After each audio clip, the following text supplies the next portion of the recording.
En plein vol, j'ai eu une crise d'asthme. Ma sœur m'a arraché mon inhalateur et a crié « Elle prend des drogues de rue ». Bonjour, je m'appelle Marisol, et j'ai survécu à un vol dont je n'étais pas censée sortir vivante. Ce n'est pas l'altitude qui a failli me tuer. C'était ma propre sœur. Au milieu du vol, ma poitrine s'est resserrée, ma respiration est devenue superficielle, et alors que je cherchais mon inhalateur, elle me l'a arraché de la main et a crié à toute la cabine « Elle prend des drogues de rue ». Ce mensonge, simple, cruel, n'était pas seulement destiné à me blesser. Il était répété. Car depuis des années, elle réécrivait ma vie en chuchotant derrière des portes closes. Et maintenant, tout le monde l'avait enfin entendu. Mais pourquoi quelqu'un irait-il aussi loin? Juste pour empêcher que sa petite sœur ne soit vue. J'arrivais à la porte d'embarquement quelques minutes plus tôt que nécessaire. La zone d'embarquement se remplissait déjà de bavardages feutrés et de l'appel occasionnel des derniers passagers par les haut-parleurs. Le soleil matinal de Phoenix se déversait à travers les immenses baies vitrées, réchauffant les sièges rigides de l'aéroport et projetant de longues ombres sur le sol carrelé. Je choisis un siège près du coin, loin de la foule centrale. Je n'étais pas d'humeur à la conversation. Pas aujourd'hui. J'ajustais la sangle de mon sac en bandoulière, vérifiais ma carte d'embarquement pour la 4e fois, et sirotais une bouteille d'eau tiède que je ne me souvenais pas avoir achetée. Je maintenais ma respiration stable, calme, prévisible. Puis j'entendis le claquement de talons. Vera faisait toujours une entrée remarquée. Aujourd'hui n'était pas différent. Elle entra d'un pas arrogant comme si le terminal lui appartenait, la tête haute, son foulard parfaitement noué à sa clavicule. Ses lunettes de soleil qu'elle seule pouvait porter à l'intérieur sans faire sourciller. « Tiens, tiens », dit-elle en s'arrêtant devant moi, retirant ses lunettes comme une starlette d'Hollywood. « Regarde-toi. Première classe, hein. » Ses lèvres se courbèrent en un sourire en coin, pas un vrai sourire. Je ne levai pas les yeux tout de suite. Je forçai ma voix à rester neutre. « Bonjour, Vera. » Elle se pencha, sa voix plus basse. « Nouveau sac ? On dirait du neuf. C'était quoi ? Ton premier chèque de paie de cette petite clinique à toi. » Celle-là piqua plus que je ne le laissais paraître. C'était un cadeau de qui ? Ton patron médecin avec la marque de bronzage de son alliance ? Je ne dis rien. Je n'allais pas la laisser me provoquer avant même que nous embarquions. Mais je pouvais déjà sentir le changement, le subtil basculement de pouvoir qu'elle apportait toujours avec elle, comme entrer dans une pièce et couper l'oxygène. L'agent de porte appela notre groupe d'embarquement. Je me levai tranquillement, rassemblant mes affaires, et me dirigeai vers la file d'attente. Vera me suivit de près, son ton maintenant assez fort pour que les autres entendent. « Première classe », dit-elle, traînant les syllabes comme si c'était un concept étranger. « Regarde-toi, tu montes en grade. Ce doit être le règlement de l'assurance que tu as empoché. » Un homme devant nous jeta un coup d'œil.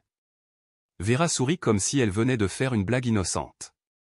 Je restai silencieuse, les yeux fixés sur la moquette. Mes paumes étaient déjà moites, mes poumons légèrement serrés, pas encore à cause de la maladie, juste de la pression d'être à proximité d'elle. Une fois assise, je me calai en deçà et plaçai mon sac sous le siège.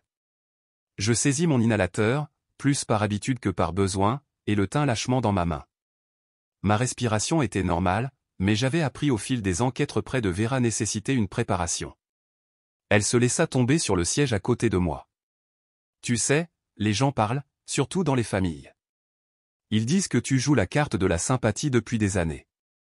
Je ne répondis pas, tu veux savoir ce que maman m'a dit avant de mourir ? Marisol a toujours été douée pour faire semblant d'être plus faible qu'elle ne l'est. Ses mots, pas les miens.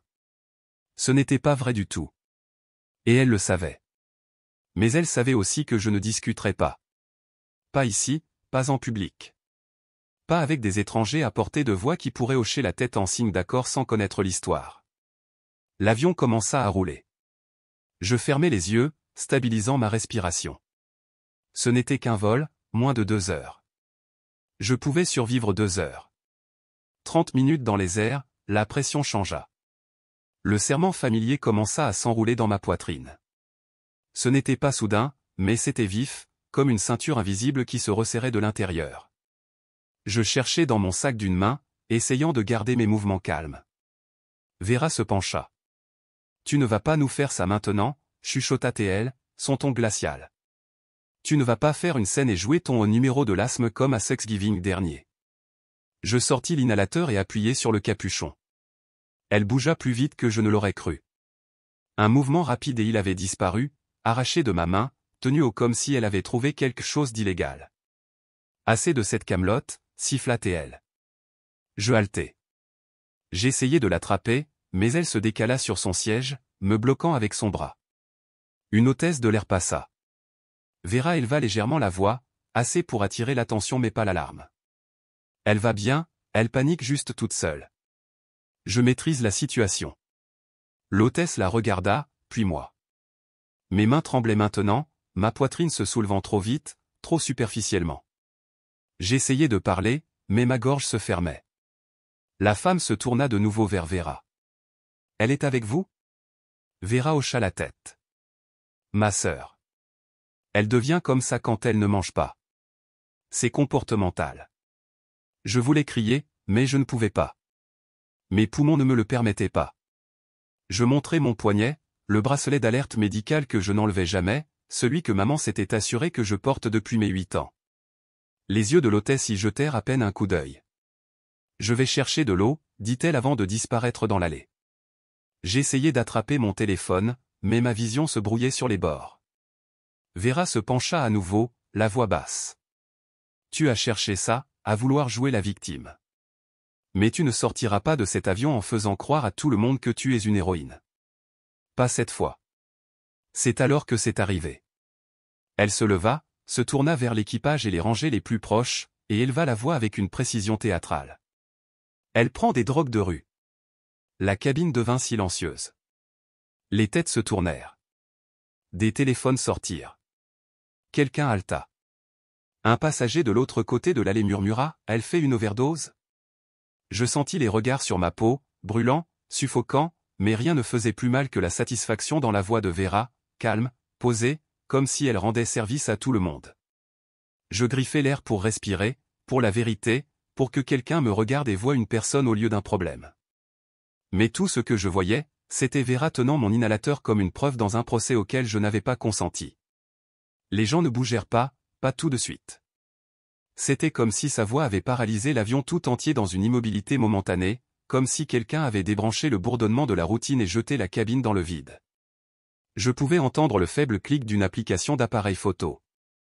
Un doux « Jésus-Christ » de la rangée d'en face. Mes poumons imploraient de l'air, mais mon esprit s'emballait plus vite. Elle prend des drogues de rue. Les mots de Vera flottaient dans l'air comme de la fumée, épaisse et inéluctable. Ils résonnaient dans mes oreilles. Même si elle ne les avait prononcés qu'une seule fois, je sentais les yeux de tout le monde ramper sur moi, cherchant des signes d'effondrement ou de culpabilité ou quelle que soit l'image que son accusation construisait dans leur esprit. Je me battais encore pour respirer quand l'hôtesse de l'air se précipita. Pas vers moi, mais vers Vera. « Madame, est-ce que ça va ?» lui demanda-t-elle. Pas à moi, celle qui sifflait, celle qui était pliée en deux et s'agrippait à la coudoir comme s'il pouvait m'empêcher de me noyer dans un air qui n'entrait pas dans mes poumons. Vera répondit comme si elle était agacée, pas concernée. Elle a commencé à agir de manière erratique. Elle a sorti ça, dit-elle, agitant mon inhalateur comme si c'était une arme volée. Je ne pense même pas que ce soit prescrit. Les yeux de l'hôtesse se portèrent sur l'appareil, puis sur moi, puis de nouveau sur Vera. Vous êtes sa sœur ? Vera hocha rapidement la tête, s'avançant. Elle a des problèmes. On gère ça depuis des années. Vous savez ce que c'est ? Non, il ne savait pas ce que c'était, car s'il l'avait su, quelqu'un m'aurait interrogé, pas elle. Mais personne ne le fit. J'attrapai mon poignet, remontant ma manche avec des doigts tremblants. Mon bracelet médical brillait sous les lumières de la cabine, gravé comme toujours, Marisol Kerner, asthme sévère. Albutérol de secours. Je le brandis. Elle est juste anxieuse, leur dit Vera. Ça arrive quand elle se sent acculée. C'est alors que la deuxième hôtesse de l'air arriva, celle-ci un peu plus âgée, son expression plus clinique. Elle regarda l'inhalateur que Vera tenait toujours. Nous devons vérifier que ce n'est pas un article interdit, dit-elle. Son ton n'était pas hostile, mais il n'était pas aimable non plus. Elle ne me regarda pas en le disant. Elle tendit la main et le prit des mains de Vera, jeta un coup d'œil à l'étiquette, puis fronça les sourcils. C'est le mien, réussis-je à dire. C'est à moi. La femme plus âgée se tourna enfin vers moi. Votre famille a déjà confirmé qu'il n'est pas prescrit. Je clignai des yeux, stupéfaite. Quoi? Votre sœur a dit que vous n'aviez pas d'ordonnance et qu'elle voyageait avec vous. Elle ment, haltai-je. Mais je sentais déjà le changement, non seulement dans ma poitrine, mais dans l'ambiance autour de moi. La confiance avait été accordée à quelqu'un avec une voix calme et un chemisier propre. Je n'avais rien de tout ça. Tout ce que j'avais, c'était la panique, et maintenant, apparemment, une réputation. Ils emmenèrent mon inhalateur à l'office. La panique s'intensifia après ça. Personne ne criait plus, ce qui rendait les choses pires d'une certaine manière. Mes mains tremblaient si violemment que je ne pouvais pas tenir mon téléphone. J'essayais de trouver le courriel avec ma copie d'ordonnance numérique, mais l'écran se brouilla sous mes larmes, et je ne pouvais pas garder mon pouce stable. Je retournai à mon siège parce que je ne savais pas où aller d'autre. Je restais assise là, respirant entre les dents serrées, les yeux fixés sur le dos du siège en face de moi. Mon cœur battait à tout rompre comme s'il essayait de se libérer de mes côtes. L'homme de l'autre côté de l'allée n'arrêtait pas de jeter des coups d'œil, une lueur d'inquiétude dans les yeux, mais il ne parlait pas. La femme à côté de lui rapprocha sa fille, lui chuchotant quelque chose que je ne pouvais pas entendre. La petite fille me fixait, les yeux grands ouverts. Même l'air semblait porter un jugement. J'avais l'impression de rétrécir.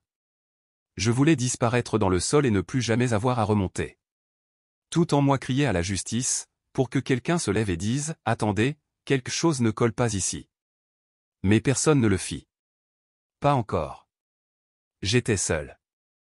Je fermais les yeux, non pas parce que je voulais me reposer, mais parce que je devais tout occulter avant que cela ne me dévore tout entière. C'est alors que la voix revint.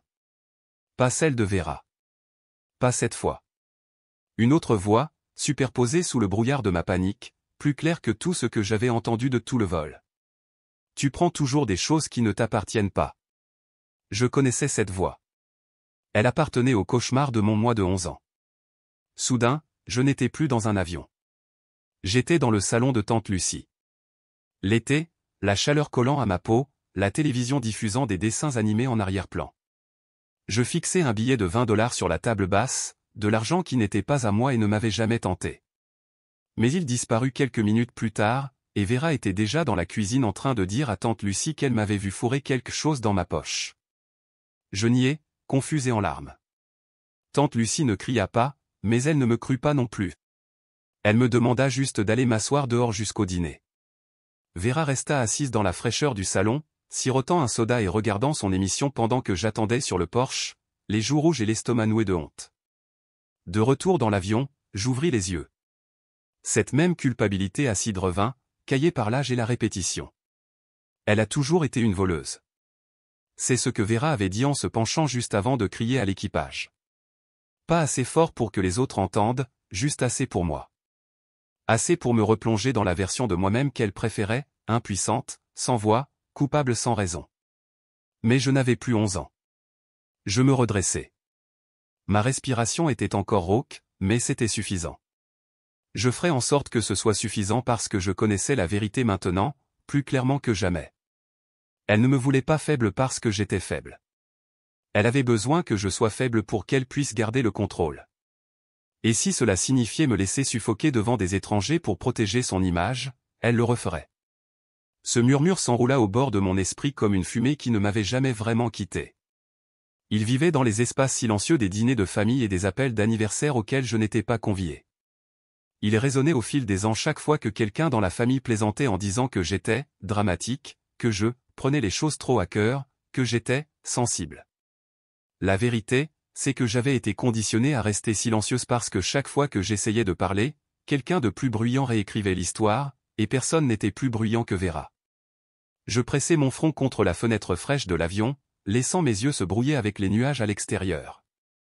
Ma gorge était encore irritée par les sifflements, mais j'avais repris un peu le contrôle de ma respiration, à peine. L'air recyclé à l'intérieur de la cabine semblait vicié, accusateur, même comme s'il avait déjà choisi un camp. Mon corps était rigide, raide d'avoir essayé de ne pas prendre de place, d'avoir essayé de disparaître sans m'évanouir. Le souvenir revint plus nettement cette fois. Pas seulement l'image de ce jour d'été chez tante Lucie, mais les détails que j'avais essayé d'oublier. J'avais 11 ans. Vera était une adolescente, pleine de son charme habituel avec les adultes et de son venin avec moi. Je me souviens de la sensation du ventilateur rafraîchissant à peine la chaleur moite du salon, des dessins animés bourdonnant en arrière-plan. Tante Lucie était allée dans la cuisine pour préparer le déjeuner. Le billet de $20 était sur la table basse à côté d'une pile de courriers non ouverts. Je ne l'ai pas touché. Je ne l'avais même pas regardé plus d'une seconde. Mais quand tante Lucie est revenue et a remarqué sa disparition, la voix de Vera avait été rapide, calme, confiante. Elle avait la main près de lui quand je suis parti. Peut-être qu'elle pensait que personne ne remarquerait. Pas de colère, juste une suggestion froide, et c'est tout ce qu'il a fallu. On m'avait envoyé m'asseoir dehors sur le porche avec un verre d'eau. Pas une punition, pas vraiment. Mais c'était le regard dans les yeux de tante Lucie qui s'était gravé en moi, cette déception silencieuse, ce retrait silencieux de la confiance. Il avait fallu des années avant que je réalise que ce n'était pas la seule fois que Vera avait fait quelque chose comme ça. Juste la première fois que je l'avais remarqué. Maintenant, assise dans un avion à des milliers de pieds dans les airs, accusée de quelque chose de pire par la même sœur qui avait volé ma vérité plus de fois que je ne pouvais compter, je compris quelque chose clairement. Vera ne mentait pas seulement pour se protéger. Elle mentait pour contrôler le récit. Et quand les gens la croyaient, c'était parce qu'elle leur facilitait la tâche. Elle avait l'air posée. Elle semblait raisonnable. Et moi, toujours cette petite sœur silencieuse, j'avais l'air d'être le problème. Une vibration bourdonna contre ma cuisse. Mon téléphone, toujours coincé à mi-chemin dans la poche de mon siège. Tia Louisa, affichait l'écran. Je ne répondis pas. Mes mains tremblaient trop pour le déverrouiller, mais voir son nom seul envoya une douleur sourde dans ma poitrine. Tia nous avait toujours observés depuis les marges des réunions de famille. Elle ne prenait jamais parti, mais elle voyait des choses. Il y a quelques années, elle m'avait prise à part pendant la fête d'anniversaire de ma mère après que Vera soit partie dans un de ses coups de sang. Elle avait chuchoté, « Ta mère savait, Marisol. » Elle voyait ce que Vera faisait. Elle ne savait juste pas comment l'arrêter. Je me souviens être restée là, stupéfaite. C'était la première fois que quelqu'un dans la famille reconnaissait, même indirectement, que je n'imaginais pas les choses, que peut-être je n'avais pas été la difficile pendant tout ce temps. Et puis maman est tombée malade rapidement, de manière agressive, le genre de diagnostic qui ne laisse pas de place aux affaires inachevées.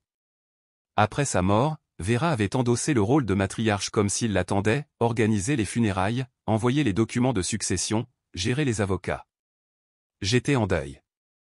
Elle était en train de réorganiser. Le téléphone cessa de vibrer. Je le glissai de nouveau dans mon sac. Les lumières du plafonnier s'éteignirent alors que le vol se préparait à descendre dans sa dernière phase avant l'atterrissage. Un changement subtil dans l'atmosphère indiqua à tout le monde de se calmer, de remonter les tablettes et de retourner à leur place désignée. Je n'en avais pas. Je jetai un coup d'œil au sol près de mes pieds et remarquai que mon bagage à main s'était légèrement déplacé sous le siège pendant l'agitation. Je me penchai lentement, la poitrine toujours serrée, et le remontai sur mes genoux. La poche extérieure était zippée, mais je savais ce qu'il y avait à l'intérieur. Je n'avais pas prévu de le lire dans l'avion. Je l'avais apporté parce que ça me semblait mal de le laisser derrière. J'avais besoin de quelque chose de tangible, quelque chose qui me rappelait que je n'avais pas imaginé ma vie, ma douleur ou ma place dans cette famille. L'enveloppe était épaisse et étiquetée de l'écriture de ma mère, dossiers médicaux ne pas jeter. Mon cœur accéléra alors que je glissais mes doigts sous le rabat et le décollais lentement. À l'intérieur se trouvaient des pages soigneusement pliées, certaines encore attachées avec les minuscules trombones dorés que maman utilisait toujours pour les documents importants. Je reconnus des ordonnances, des lettres scannées de médecins, même un ancien formulaire d'admission aux urgences avec mon nom griffonné de l'écriture tremblante de ma mère la nuit où j'avais failli arrêter de respirer à l'université. Sous ces papiers, autre chose, un document notarié avec le sceau de l'État en haut, directive anticipée en matière de soins de santé et procuration médicale. Mon nom y figurait, la signature de ma mère, datée et confirmée. Je tournai à la 3e page. Le nom de Vera. Elle avait accepté de le déposer, me murmurai-je. Cela me revint maintenant, comme un polaroïd se développant en temps réel. Maman me l'avait dit à l'hôpital, sa voix mince mais ferme, ne t'inquiète pas pour ces papiers, Marisol. Vera a dit qu'elle s'en occuperait. Repose-toi. J'avais fait confiance à ça. Et Vera avait menti. Elle n'avait rien déposé. Elle n'avait informé personne, et maintenant elle s'était tenue dans un avion devant des dizaines d'étrangers et m'avait dépeinte comme une menace. Sachant pertinemment que j'avais le droit légal de gérer mon propre traitement médical et qu'elle avait enterré cette vérité sous sa performance, je sentis la chaleur monter de ma poitrine à mon visage, non pas de panique cette fois, mais de quelque chose d'autre, la résolution. Je pliai soigneusement les papiers, les glissai de nouveau dans l'enveloppe, et remis l'enveloppe dans mon sac. Puis je le fermai, non pas avec peur, mais avec clarté. Ce n'était pas fini. Et quand nous atterririons, je n'allais pas seulement descendre de cet avion. J'allais entrer dans une confrontation qui se préparait depuis l'enfance. Et cette fois, je ne serais pas silencieuse. Le papier semblait plus lourd maintenant que je savais ce qu'il représentait. Je n'osais pas regarder autour de moi dans la cabine. Je ne voulais pas voir les regards ou surprendre un autre coup d'œil de quelqu'un essayant de m'enregistrer à travers la fente de son dossier. Je gardai mon corps tourné vers la fenêtre, protégeant les documents avec mon manteau, et les posai soigneusement sur ma tablette. Les turbulences avaient recommencé à s'intensifier, rien de dramatique pour l'instant, juste le genre qui vous rappelait que vous n'étiez pas sur la terre ferme, que vous flottiez dans un tube de métal à des milliers de pieds au-dessus d'un monde qui continuerait de tourner avec ou sans votre crise. Je dépliai une page à la fois. La plupart étaient des documents médicaux standards, ordonnances, formulaires des urgences, impressions de spécialistes de l'asthme au fil des ans. Mais en arrivant au deuxième paquet agrafé, mon souffle se coupa. Cette fois, non pas à cause de la maladie, mais de la reconnaissance. C'était là, dans le coin supérieur droit de la page, en caractères juridiques soignés, coordinatrice médicale, Vera Aldridge. Et en dessous, mon nom, mes dossiers, mes droits. Tout s'emboîta. Chaque doute que j'avais essayé d'étouffer pendant des mois explosa en clarté. Maman n'avait pas seulement fait confiance à Vera pour déposer ses documents. Elle l'avait rendu responsable de leur gestion, et Vera avait accepté. Elle avait hoché la tête à l'hôpital, fait semblant d'être serviable, et promis de s'en occuper. Pendant ce temps, elle planifiait comment contrôler à nouveau le récit. Un papier agrafé au dos du formulaire était plié au coin. Il semblait avoir été plié, puis déplié à la hâte, peut-être par quelqu'un qui avait hésité avant de le cacher. Je le lissai.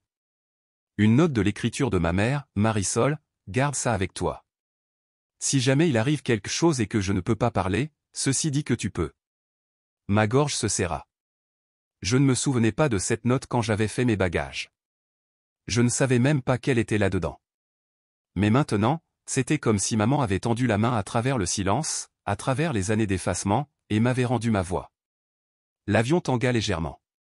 La voix d'un steward crépita dans l'interphone, demandant à tout le monde de retourner à son siège. Je rassemblai les pages, les glissai de nouveau dans l'enveloppe, et la rangeai en toute sécurité dans le compartiment zippé de mon sac à main.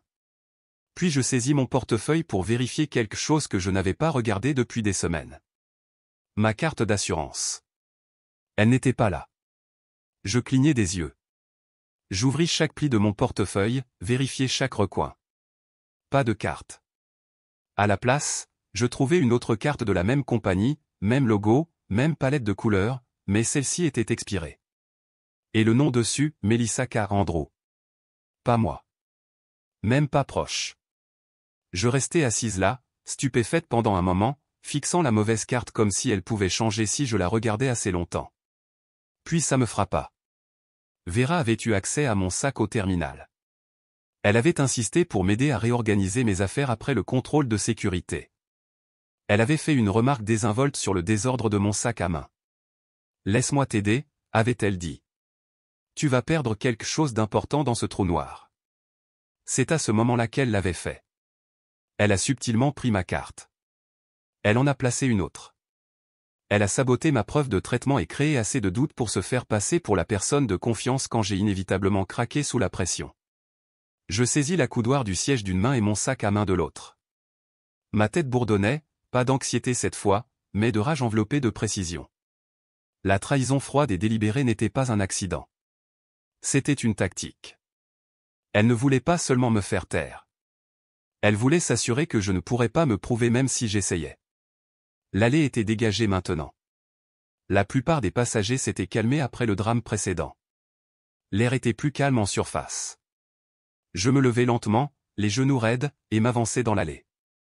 Vera était assise 2 rangées plus haut en première classe, penchée en arrière, les bras croisés et une expression comme si elle était prête à gagner un autre round. Quand elle me vit approcher, son sourcil s'arqua. « Tu es venu me remercier d'avoir arrêté ta petite scène, dit-elle doucement, toujours en souriant. « Non, répondis-je, gardant ma voix égale. Je suis venu te dire que je me souviens de tout. » Son sourire tressaillit. « De tout ? Maman te demandant de déposer ma directive médicale. Tu as dit que tu l'avais fait. Tu ne l'as pas fait. Peut-être qu'elle s'est perdue. Non. Tu l'as enterrée, comme tu le fais toujours quand quelque chose ne correspond pas à ton histoire. » Le sourire de Vera s'élargit, mais il y avait quelque chose de fragile derrière ses yeux maintenant. « Et qu'est-ce que tu vas faire de ce souvenir, petite sœur ? Pleurer auprès de l'équipage ? Distribuer des impressions ? Je vais dire la vérité, dis-je simplement. Et quand ils demanderont qui a menti, j'aurai des papiers. Tu auras une performance. » Vera renifla. « Mon Dieu, tu es dramatique. » J'essayais de t'aider. Je me penchai légèrement, faisant attention de ne pas attirer l'attention. « Si tu pousses ça 1 centimètre de plus, je m'assurerai qu'ils sachent ce que tu as fait. Et cette fois, je ne te laisserai pas le réécrire. » Sa voix était basse, sirupeuse. « Que ai-je fait, exactement ? Être la responsable encore une fois ? » Je fis un pas en arrière. « Tu m'as volé mon oxygène, Vera. Littéralement. Mais ce que tu n'as jamais compris, c'est que j'ai toujours trouvé un moyen de respirer sans ta permission. » Je retournai à mon siège sans attendre de réponse. L'avion piqua légèrement. Un carillon doux indiqua que notre descente allait bientôt commencer. Je pouvais entendre le bruissement des gens qui bouclaient leur ceinture, s'installant. Je sortis le document notarié de l'enveloppe et le tins sur mes genoux. Je laissai mes doigts tracer le sceau en relief, la confirmation légale imprimée de ce que j'essayais d'affirmer depuis le début de ce vol. Je le murmurai à voix haute, pas à quelqu'un, juste à moi-même, je suis la bénéficiaire légale. Et cette fois, je n'avais pas besoin de l'approbation de Vera pour y croire. Je n'ai pas tout de suite rangé le document. Je l'ai tenu dans mes mains, mon pouce caressant le sceau en relief comme s'il pouvait disparaître si je ne continuais pas à le toucher. Ce n'était plus juste un morceau de papier. C'était la preuve de qui j'étais, de qui elle n'était pas. Les turbulences changèrent de nouveau, une chute subtile qui rappela à toute la cabine que nous étions toujours en l'air, toujours vulnérables. Mais en moi, quelque chose s'était apaisé. Pas la paix exactement, mais la certitude. Pour la première fois depuis que nous avions décollé, je ne me battais pas pour respirer par panique. Je respirais parce que j'avais quelque chose de réel entre les mains, quelque chose qu'il ne pouvait pas déformer. Vera était penchée en arrière sur son siège 2 rangées plus loin, les jambes croisées, une main tenant lâchement son téléphone alors qu'elle faisait défiler quelque chose avec la sérénité suffisante de quelqu'un qui pensait avoir déjà gagné. Elle ne m'avait pas encore remarqué derrière elle. Bien. Je marchai tranquillement vers sa rangée, m'arrêtai à côté de son siège et, sans demander la permission, dit, à voix basse et claire, ce papier prouve que ce n'est pas à toi que maman faisait confiance. Elle ne tressaillit pas tout de suite.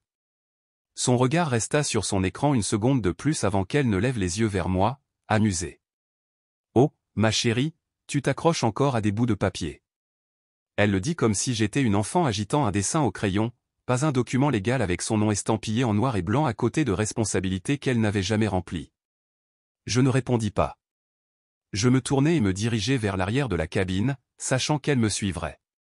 Elle aimait trop avoir un public pour ne pas le faire. En descendant l'allée, je passai devant Sarah, la plus jeune hôtesse de l'air. Elle me fit un subtil signe de tête en passant à côté de son chariot. Son expression était illisible, mais quelque chose vacilla dans ses yeux, quelque chose que je n'avais vu chez personne sur ce vol depuis le début, de la solidarité. Quand j'atteignis l'office près de la sortie arrière, je me tins le dos au mur, essayant de réguler ma respiration. Je pouvais entendre la voix de Vera derrière moi, flottant dans une conversation décontractée avec le superviseur de vol. Elle recommençait son numéro, jouant l'inquiétude, ces 2 dernières années ont été difficiles. Après la mort de maman, elle ne s'est jamais vraiment remise. La pauvre. Elle est parfois confuse. Elle pense que les gens lui en veulent. Je me retournai dans l'allée et marchai d'un pas assuré vers elle. Elle me vit cette fois. Ainsi que la moitié des passagers. Ça va être une autre scène ? Demanda-t-elle, une fausse inquiétude dans la voix. Je m'arrêtai à côté de son siège, levai le document notarié au-dessus de mon épaule, et parler assez fort pour que les rangées autour de nous entendent. Tu leur as dit que j'étais instable, dis-je. Tu leur as dit que j'étais drogué. Mais j'ai une directive anticipée notariée qui stipule que j'ai pleine autorité légale sur mes soins médicaux. Tu étais censé la déposer. Tu ne l'as pas fait. Les mots sortirent d'un ton stable, pas fort, mais assez tranchant pour percer le bourdonnement de la cabine. Vera se leva lentement. Tu te mets dans l'embarras. C'est toi qui m'as mise dans l'embarras, répliquai-je. Tu as menti, comme tu le fais toujours. Et cette fois, tu as mis ma vie en danger. Quelques passagers se penchèrent en avant. Des téléphones étaient visibles dans les mains maintenant. Le moment n'était plus privé. Vera s'approcha. Tu seras toujours la faible. C'est ton rôle. C'est qui tu es. Tu penses qu'agiter ce papier va annuler toutes les années où tu as été un désastre? Non, dis-je, respirant calmement. Mais ça va leur faire se souvenir de qui je suis au-delà de la version que tu as créée. Une voix derrière moi chuchota, et comment? Je tournai légèrement la tête. Sarah s'était approchée. Elle tenait un bout de papier plié dans sa paume.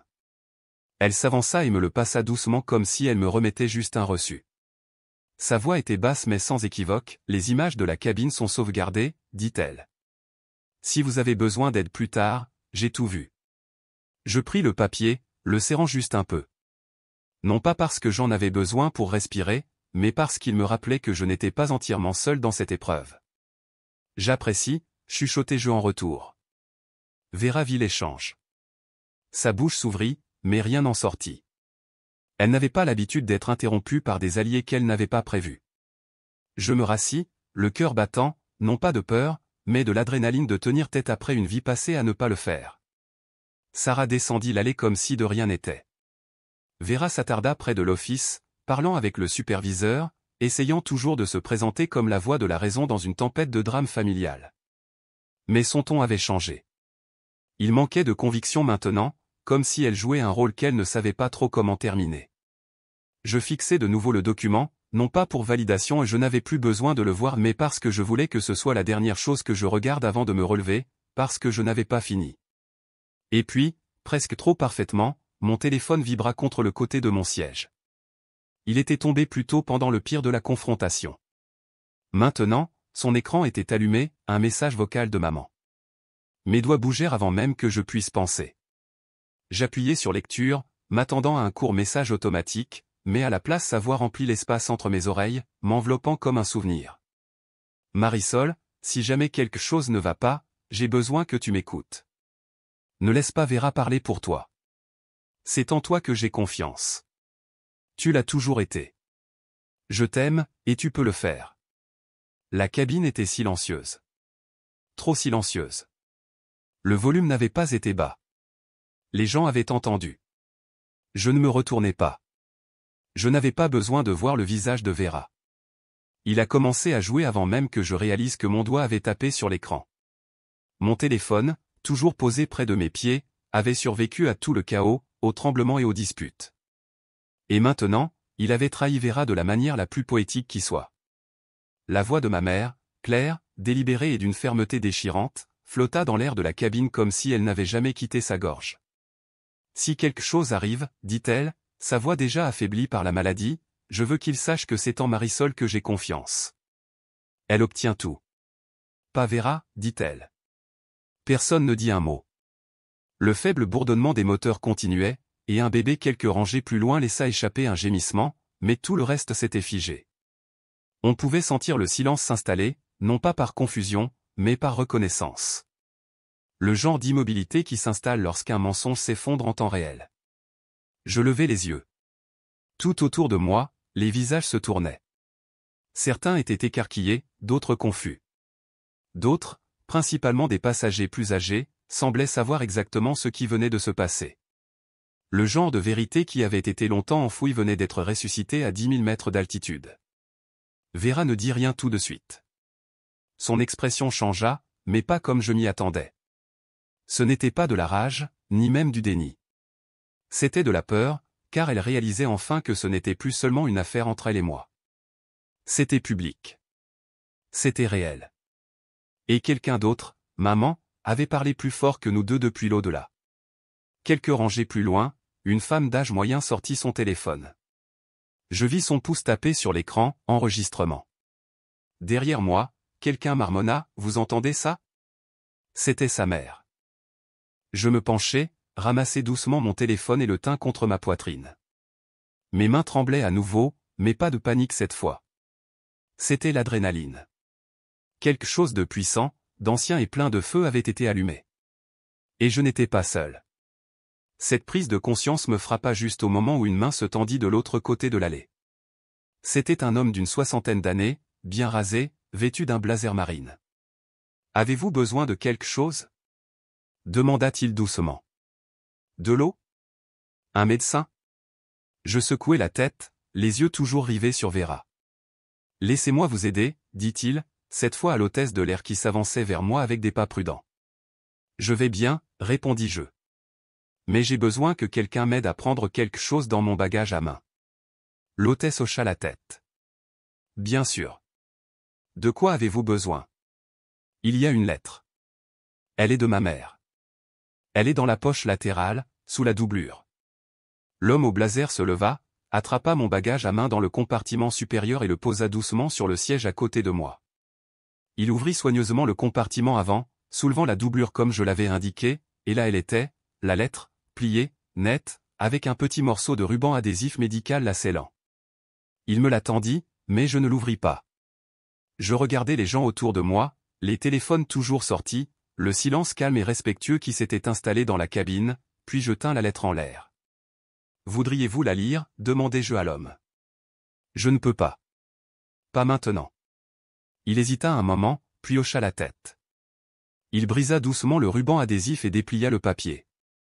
Il y eut un moment où il lut en silence, parcourant les mots. Puis, avec une respiration lente et mesurée, il commença. « À quiconque lit ceci, dit-il, je m'appelle Gloria Kerner. Si je suis parti et que vous voyez ceci, cela signifie que quelque chose a mal tourné. Ma fille Marisol est celle qui a toujours été à mes côtés. Vera a fait des choses pour manipuler, pour tromper. Je ne sais pas ce qu'elle dira une fois que je ne serai plus là, mais je veux que vous sachiez que Marisol est la vérité. Elle est ma voix. » Il fit une pause. Je sais que Vera essaiera de l'effacer, mais j'ai laissé des preuves. Quand il eut fini, il n'y avait pas un œil sec dans la rangée autour de moi. La femme qui avait filmé baissa son téléphone. Le vieil homme derrière moi chuchota, « Ça, c'est de l'amour. C'est l'amour d'une mère. » Vera parla enfin. « C'est un faux, » lança-t-elle, sa voix se brisant. Personne ne se tourna pour être d'accord avec elle. « Je suis sérieuse, » dit-elle à nouveau, plus fort cette fois.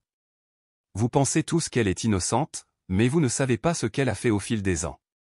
Elle a toujours besoin que quelqu'un la sauve. » Je me levai lentement. L'avion piqua légèrement, plus de turbulence, mais je gardai les pieds stables. « Je n'ai pas besoin d'être sauvé, » dis-je. J'avais besoin d'air. J'avais besoin de paix. Toi, tu avais besoin de gagner. Tu as toujours voulu de l'attention, cracha-t-elle. Même quand nous étions enfants, tu simulais des crises d'asthme. Tu faisais en sorte que maman se sente coupable. Non, l'interrompis-je.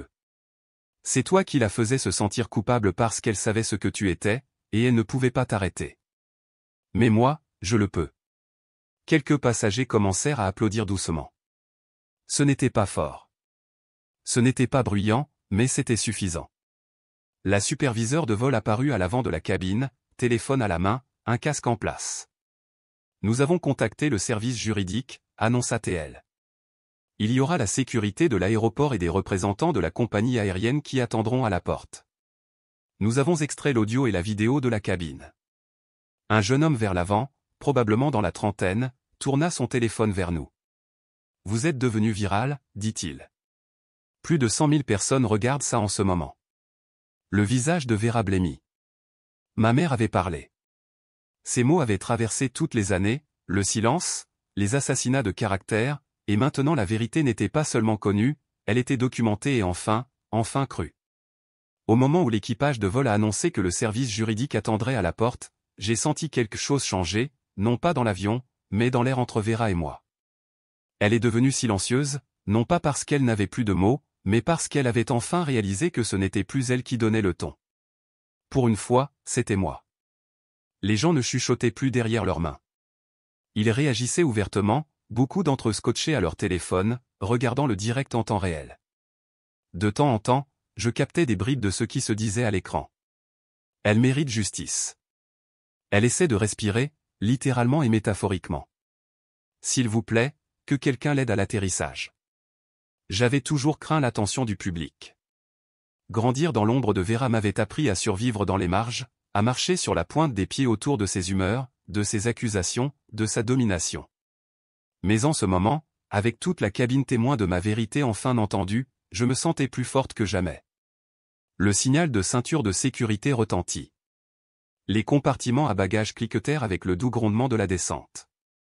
L'avion commença à piquer légèrement du nez, un rappel brutal que nous étions toujours en l'air, toujours suspendus entre ce qui s'était passé et ce qui allait arriver. C'est alors que la superviseure de vol s'approcha de nouveau.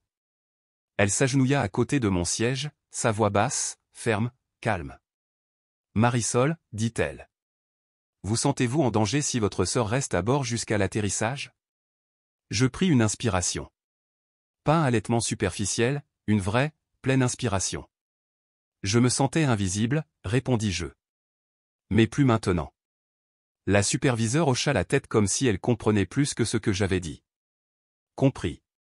Avec effet immédiat, votre sœur n'est plus reconnue comme une parente proche pour toute décision médicale sur ce vol.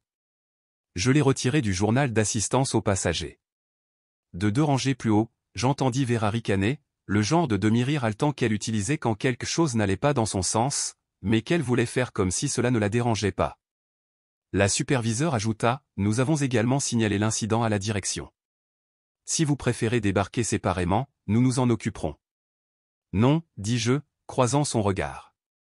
Je veux descendre de cet avion de la même manière que j'y suis monté, la tête haute. Elle me fit un petit signe de tête respectueux et continua son chemin. Le bourdonnement du moteur s'intensifia alors que nous nous préparions à la descente finale. Quelque part à l'avant de l'avion, un enfant demanda, « Maman, est-ce que la dame va bien maintenant ?» Et j'entendis la mère répondre doucement, « Elle va très bien, mon chéri.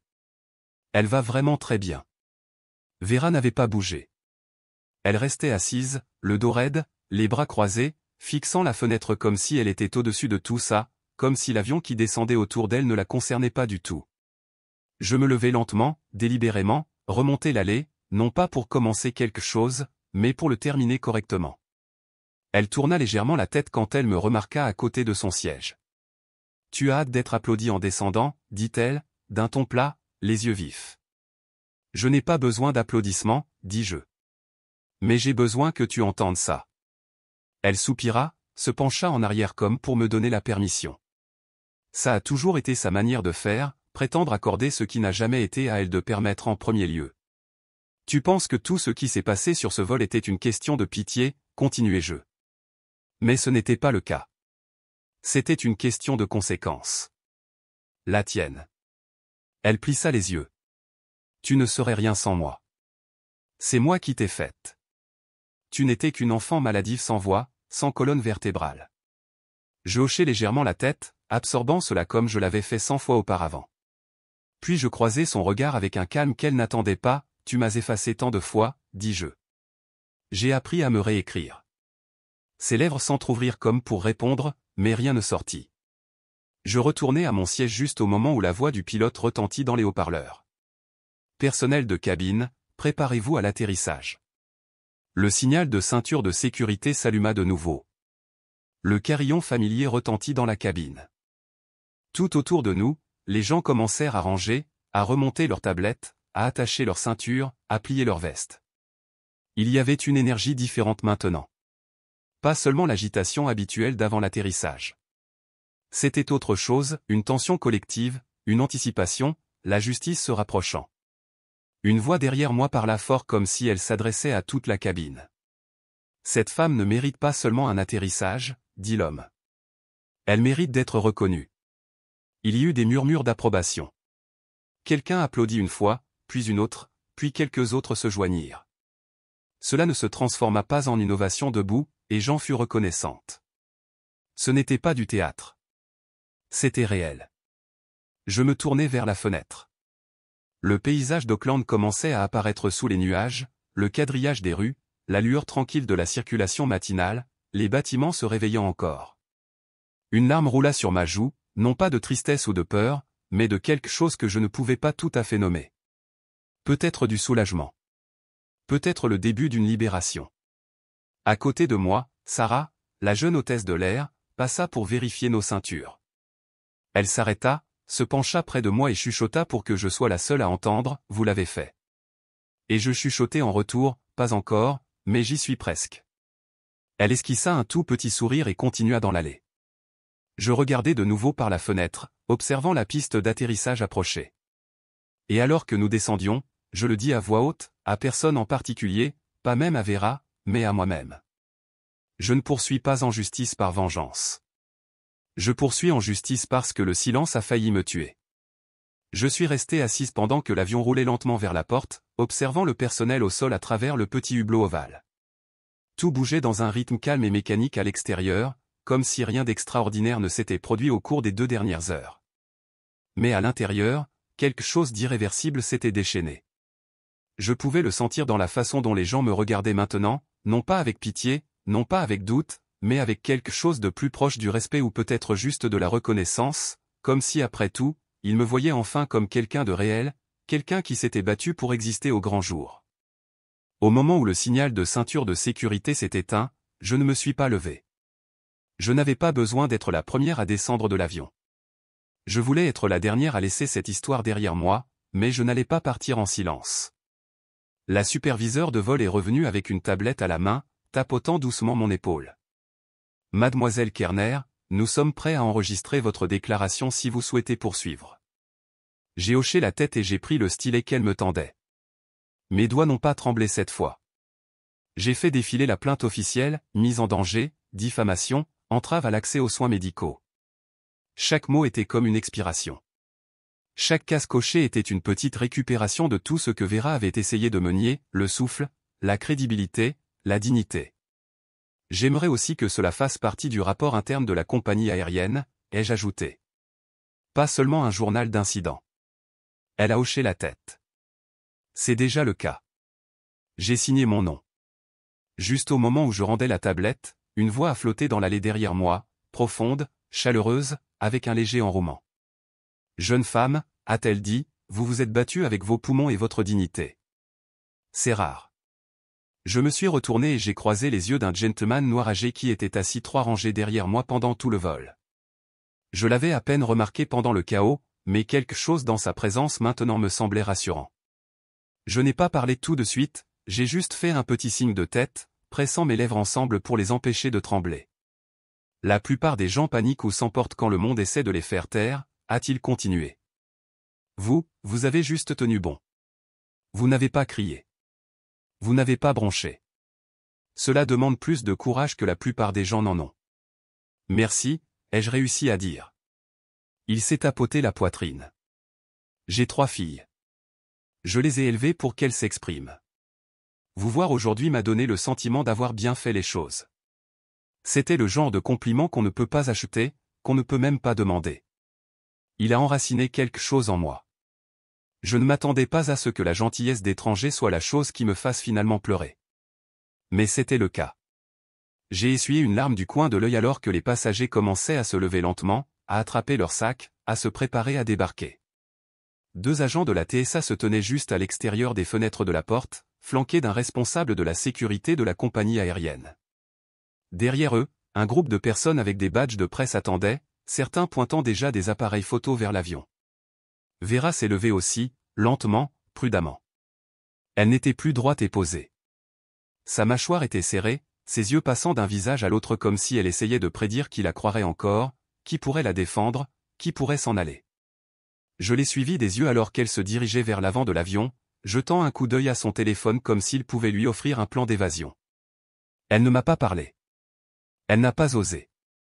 L'hôtesse de l'air a ouvert la porte de la cabine d'un geste expert, et la passerelle nous a de nouveau scellés dans le monde des conséquences. Alors que Vera mettait le pied sur la passerelle, les appareils photo ont cliqueté. Un journaliste a tendu un micro vers elle. « Madame Aldridge, avez-vous quelque chose à dire sur ce qui s'est passé sur le vol 447 ?» Elle s'est arrêtée, a jeté un coup d'œil par-dessus son épaule, puis a parlé. C'était un malentendu, a-t-elle dit. Une affaire de famille. Sortie de son contexte. Derrière elle, une diffusion en direct rejouée sur l'écran d'une tablette tenue par l'un des agents de la TSA, le moment où elle m'a arraché l'inhalateur de la main, suivi de ses cris à travers la cabine. Le contexte. Tout y était. Je suis descendu de l'avion ensuite. Le flash des appareils photo m'a accueilli aussi. Mais cette fois, je n'ai pas baissé les yeux. Je ne me suis pas caché derrière mon sac. Quelqu'un a crié « Est-ce que ça va, Madame Kerner ?» J'ai hoché la tête. Je respire. C'est un début. Un autre journaliste a demandé « Comptez-vous porter plainte ?» Je l'ai déjà fait, ai-je dit. Puis, une dernière voix, quelqu'un du fond du groupe, probablement pas un journaliste mais quelqu'un qui regardait tout se dérouler, a crié assez fort pour que tout le monde entende. Elle pensait que le pouvoir la rendait intouchable, mais la vérité finit toujours par éclater. La foule a murmuré. J'ai jeté un dernier regard vers Vera. Son visage était illisible. Elle ne jouait plus un rôle.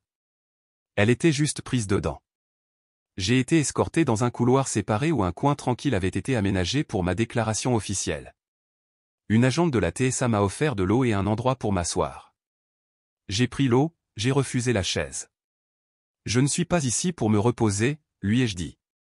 Je suis ici pour m'assurer que la prochaine femme confétaire n'ait pas à se battre aussi durement pour être entendue. Elle a hoché la tête. Prenez votre temps. Nous sommes avec vous. Les mots ont résonné longtemps après qu'elle soit partie. Je savais qu'il y aurait plus à venir, des interviews, des papiers, des réunions avec des avocats. Il y aurait des retombées, peut-être même au sein de ma famille. Mais je n'avais plus peur de ça. Le plus dur n'était pas d'affronter Vera. C'était de survivre aux années où elle réécrivait le monde autour de moi. Et maintenant, pour la première fois de ma vie, c'était moi qui tenais le stylo. Le lendemain matin, à mon réveil, le monde avait déjà bougé. Mon nom était en tendance sur les réseaux sociaux, bien que je n'ai pas vérifié moi-même. Je n'en avais pas besoin. Les messages ont commencé à affluer par SMS et par courriel. Certains de personnes à qui je n'avais pas parlé depuis des années. D'autres d'inconnus complets qui avaient vu une femme défendre son souffle et son histoire sur un vol qui ne concernait pas seulement des turbulences dans les airs.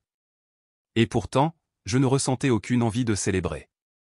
Au lieu de cela, je me suis habillé avec le même chemisier bleu marine que je portais aux réunions de l'hospice de maman, j'ai attaché mes cheveux en arrière comme je le faisais quand elle avait besoin que je lise des documents à voix haute, et j'ai marché 2 pâtés de maison de chez ma tante au centre communautaire où son mémorial avait été déplacé après que l'église soit devenue nerveuse à cause des caméras. Ils avaient installé une table tranquille à l'avant, recouverte d'un drap blanc et flanquée de photographies encadrées. Une de maman me tenant enfant. Une d'elle le jour de son mariage. Une d'elle dans ses derniers mois, portant toujours du rouge à lèvres et des perles. Une petite foule s'était rassemblée. Quelques voisins. Quelques cousins. Ma tante Louisa était assise au premier rang, les mains jointes, me faisant un signe de tête avec ce regard que seule une femme qui a perdu à la fois une sœur et ses illusions peut avoir. La pièce s'est tue quand je me suis avancé. Je tenais la lettre, celle que nous avions récupérée de la doublure de mon bagage à main, sentant encore faiblement la lavande pliée comme si maman l'avait touchée la veille. Si vous lisez ceci, commençai-je, la voix ne tremblant qu'une seule fois, cela signifie que vous avez survécu à ce pourquoi ils ont essayé de vous effacer. Un murmure parcourut la pièce. Je lus chaque mot lentement, délibérément. Je ne levai pas les yeux, pas avant d'atteindre la dernière ligne. Je sais que Vera essaiera de t'effacer, mais j'ai laissé des preuves. À ce moment-là, je n'avais pas besoin de voir qui pleurait. J'avais juste besoin de finir. Quand j'ai finalement levé les yeux, j'ai vu Louisa s'essuyer les joues, un adolescent enregistrant avec un iPhone fissuré, et 2 femmes près de la sortie se serrant la main en solidarité silencieuse. Vera n'était pas là. Je ne m'attendais pas à ce qu'elle le soit. Elle avait démissionné de son travail ce matin-là. Son employeur avait publié une déclaration sur des violations de conduite éthique. La compagnie aérienne a suivi peu de temps après, mais le public n'a pas attendu que les institutions parlent. Quelques heures après l'atterrissage, ma boîte de réception était remplie de messages de femmes enseignantes, infirmières, aides-soignantes, avocates de petites villes partageant leurs propres histoires, des sœurs qui avaient été réduites au silence, des épouses qui avaient été traitées de folles. Des femmes qui savaient ce que signifiait perdre son oxygène, parfois physiquement, parfois émotionnellement, et se faire dire que c'était de leur faute. Vous nous avez donné une voix, écrivait-elle. Ce qu'elle ne savait pas, c'est à quel point elles m'ont donné en retour. Plus tard dans l'après-midi, j'ai retrouvé Sarah dans un café tranquille à quelques pâtés de Maison du Lac Mérite. Elle est arrivée avec son badge toujours accroché à son sac fourre-tout, ses cheveux tirés en un chignon bas et un gobelet en papier déjà en sueur dans sa main. « Je ne fais pas ça d'habitude, dit-elle en s'asseyant. Mais je ne voulais pas que vous pensiez que votre voix avait disparu dès notre atterrissage. Elle n'a pas disparu, dis-je. Grâce à vous. Elle secoua la tête. Vous n'avez pas crié, mais vous avez fait en sorte que tout le monde écoute. Je pris une inspiration, non pas parce que j'en avais besoin, mais parce que je le pouvais. Peut-être que le pouvoir n'est pas une question de volume, dis-je. Peut-être que c'est une question de présence. Elle hocha lentement la tête, puis plongea la main dans son sac et en sortit une note pliée. Ceci est pour le dossier officiel, dit-elle. Ma déclaration. J'ai aussi envoyé un courriel à la direction, mais je voulais que vous l'ayez personnellement. Je la pris. Pas comme preuve, mais pour la paix. Nous ne nous sommes pas attardés beaucoup plus longtemps. Elle avait un autre vol à assurer. J'avais une promenade à faire. Le soleil commençait à descendre vers l'horizon. En faisant le tour du lac Mérite, la brise était chaude, du genre qui soulève vos cheveux juste assez pour vous rappeler que le monde avance, même si vous n'êtes pas encore prête. J'ai trouvé un banc sous un chêne et je me suis assise. Le même où maman s'arrêtait quand elle avait besoin de se reposer lors de nos promenades de l'après-midi lorsque je lui rendais visite le printemps dernier. Elle plaisantait toujours, c'est le seul endroit à Auckland où l'on peut entendre ses propres pensées et non les opinions des autres. Elle n'avait pas tort. J'ai sorti mon inhalateur de mon sac et je l'ai posé à côté de moi sur le banc, juste un instant, juste pour m'asseoir sans le serrer comme une bouée de sauvetage.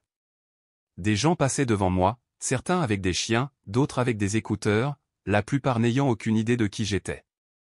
Et pour la première fois depuis longtemps, je m'en fichais. Je n'avais plus rien à prouver à personne. Mais même alors que le calme s'installait autour de moi, je pouvais sentir une version de moi-même encore suspendue dans le passé.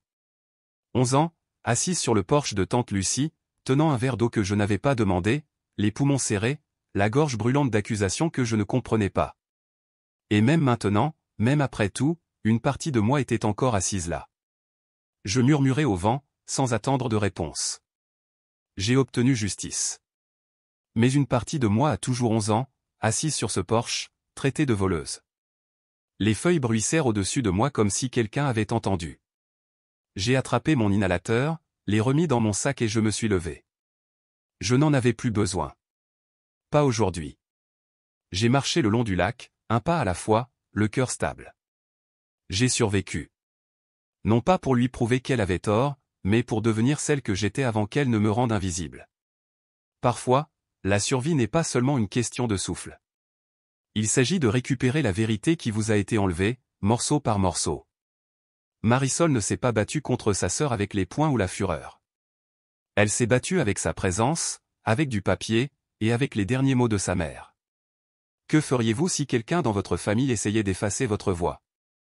Dites-le nous dans les commentaires. Et si cette histoire vous a touché, n'oubliez pas de vous abonner pour plus d'histoires vraies et poignantes qui révèlent ce que les gens font lorsque le silence n'est plus une option.